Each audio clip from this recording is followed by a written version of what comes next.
Oh, there. Today I'm zooming my camera again there. Look at the things which I'm going to zoom. It's very clear.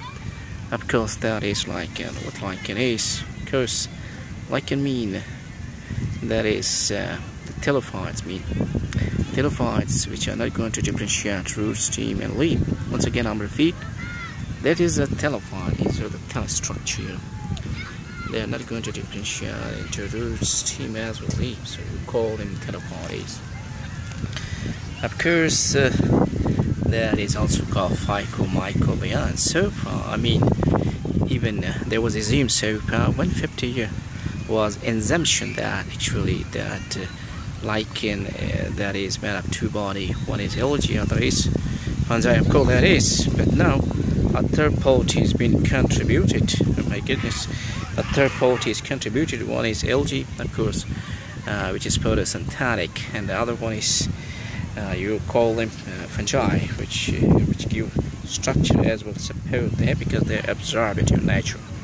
But the third flare is also assumed there because the group of scientists that they've been get a sampling in the 7 continent, and they've been clear that they have also a third party.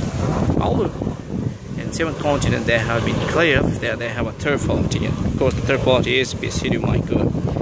So so far there was a 2-in-1 situation, but now this is 3-in-1 situation. What that is, but lichen is a perfect example of evolution is because it's very adaptable and very strong is.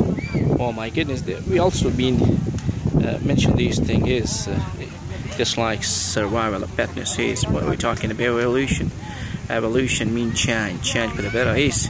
This is what modification you call them. Evolution is. Of course, that is fantastic. There, 150 years there was assumed that that is symbiotic. Of course, that is anti-symbiotic. Other example like endosymbiotic, that is what mitochondria is. There was some sort of, but now there's some sort of part that is. Another example of symbiotic, that is chlorophyll. So, oh my goodness. So what about in biology? It's very diverse field because 10 years they work up. J. Marshall, Austrian scientists, they be clear that the ulcer of stomach is because of acetophil bacteria.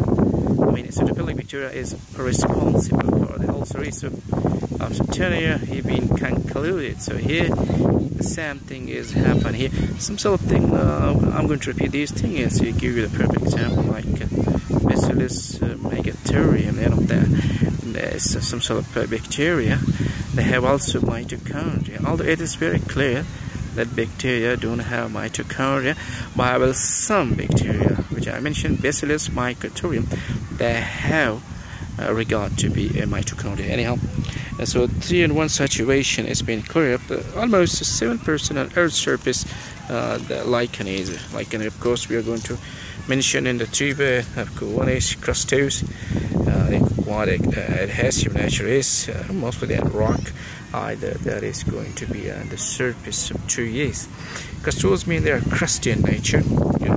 That is edge or plate, and they're close attached to the substrate. That means other one that is foliose, the top and bottom of those foliage that is dripping foliage.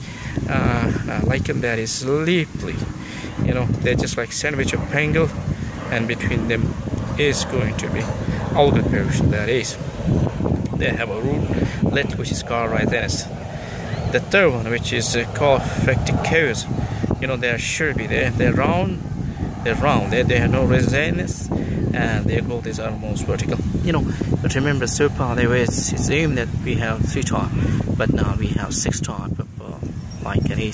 Another one is marine lichen, another one is fish water lichen, and the last but not the least one, that is filamentous lichen. So because that is a 3-1 situation, or either you call 2-1 situation. Lichen is very important. Obviously, they are used as an air pollution indication because especially the concentration of sulfur dioxide I'm talking about in air and lichen grow, because they're mostly there. The lichen, you can see here, they're very exposed there to the atmosphere. So also good because they absorb water.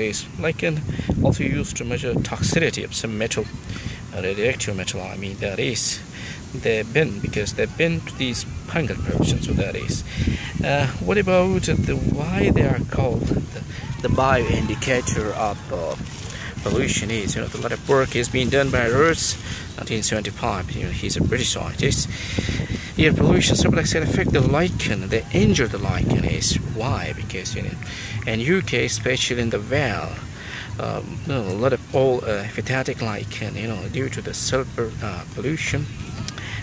Also this thing it mentions Siberia lichen, and that was also going to fall because Alaska too was, almost there was 50 and 53%.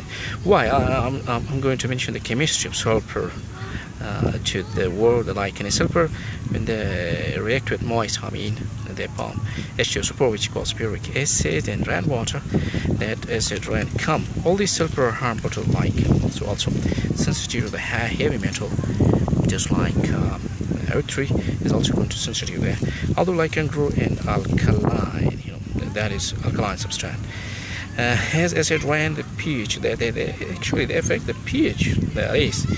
So they replace the wound on the tree. That is, my goodness. The tree where that is going to be held. The pH sensitivity of lichen, for example, in birches, that is bleak and conifer. The acetic bark, low buffer capacity. While the next loss, that is an oak, sycamore. Sycamore, I mentioned natural classroom. That is plant sycamore and make London sycamore. Of course, there was very because they will show a tendency toward the pollution. I mentioned these things, and New York City they have make a London plant. That is so. This thing like sycamore and oak intermediate acidity, and they have a buffer capacity. The last thing to be loose, that is elm alkaline bark, and they have high buffer capacity. So we have mentioned how does sulfur